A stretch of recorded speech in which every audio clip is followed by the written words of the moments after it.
Good morning, everyone. We're continuing here in the Psukim of Bitachon, starting a new Tehillim today, 25, and this is verse number 2. Elokai, my God, Becha, in you, Batachli, I trusted in you. Alevoisha, do not embarrass me. Do not let me be shamed. Aya'altzu oivai li, and do not let my enemies raise up and be exalted over me. David HaMelech over here is once again proclaiming his tremendous bitachon, the trust and the assurance that he has in the Ribono Shel Olam, that HaKadosh Baruch Hu takes care of him. He says, Ali Voisha, do not let me be shamed and be embarrassed. Now, why should a person who trusts in HaKadosh Baruch Hu ever be embarrassed? Everybody knows as a child growing up, there are many things that we ask our parents for, and they don't always say yes. There are many things that we would like in life. It doesn't always work out the way that we want it. And yet we don't lose faith in our parents because they didn't buy us the latest gadget and they didn't take us on the luxurious vacation that some of my friends went on, and my father doesn't get the major car that everybody else's father seems to be getting. I don't lose my trust in my parents because I don't get everything that I want. I still believe in my parents. I know that they're there, I see them, they take care of so many other things. It's not embarrassing to me, it's not shameful to me that I don't receive it all.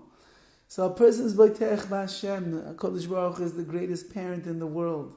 He gives you life, He gives you breath, He lets you see, He lets you walk and talk. You're able to go get a parnasa, job, and take care of yourself in so many different ways. So why is it if a person is Boiteach B'Hashem, why is David HaMelech asking over here, Ali, Voisha, don't let me be shamed and embarrassed. So the Radak says, it's not that I should be embarrassed. HaKadosh Baruch Hu, I trust in you wholeheartedly. My reliance is totally upon you. I know that you are the Bari Ha'olam, the creator, the master of the universe. You're running everything and you're guiding me in my life. I'm not concerned if the answer is no. I'm not concerned if it takes a longer amount of time than I thought to be able to get a job or have a child or get a shidduch.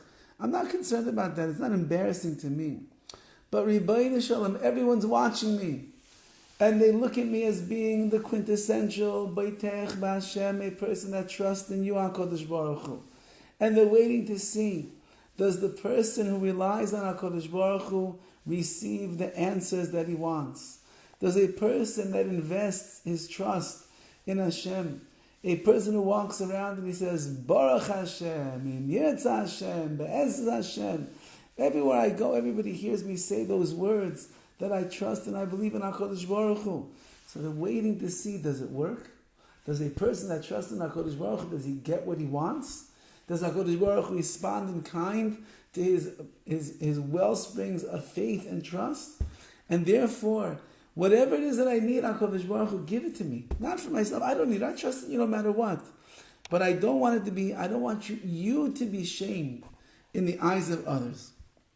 And that's what it says over here, that Malbim writes, it's not that I'm concerned over here for my own sake.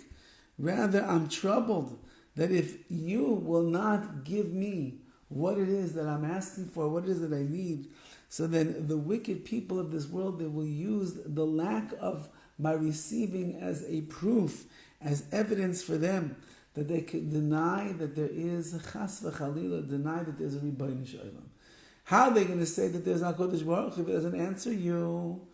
Right? How many people, Rachmana litzlan, they lost their emunah, they lost their faith and their trust in Hashem throughout the years of the Holocaust, when they saw so many ehrlich, wonderful people who perished, whose families were destroyed in front of their very own eyes. How many young men and women who came from such beautiful homes of Torah and of mitzvahs and of Yiras Shamayim watched their own mother and father slaughtered in front of their eyes. And they said, that's God?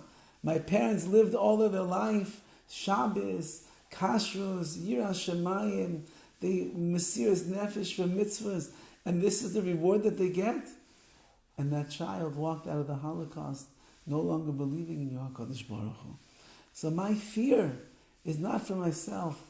Those men and women, those soldiers and the warriors of faith and trust in HaKadosh Baruch Hu, They died with Shema Yisrael Hashem Elokeinu Hashem Echad was on their lips. They didn't stop believing in HaKadosh Baruch Hu for a moment. It was total reliance, and they went straight to Gan Eden. But those that were left afterwards to pick up the pieces, and they saw that Amun and Bitachon doesn't guarantee life, they are the ones that suffered the most. And that is the shame and the disgrace of your name, HaKadosh Baruch Hu. I'm not worried about the embarrassment. I will live with you forever in Gan Eden. But I want to make sure that in the eyes of the people around us, they're able to see someone who believes in Hashem, someone who puts their trust and their bitachon in the Rebbeinu Shalom. HaKadosh Baruch Hu will be there for them. He will take care of them. He will grant them the bracha and the hatzlacha that they're looking for and asking for in life. So not for me, Hashem, but it's really for your honor and for your glory, that people should see the way that HaKadosh Baruch Hu, that you respond to those that are boiteach the Shem Hashem, that trust in the name of Hashem. Have a wonderful day.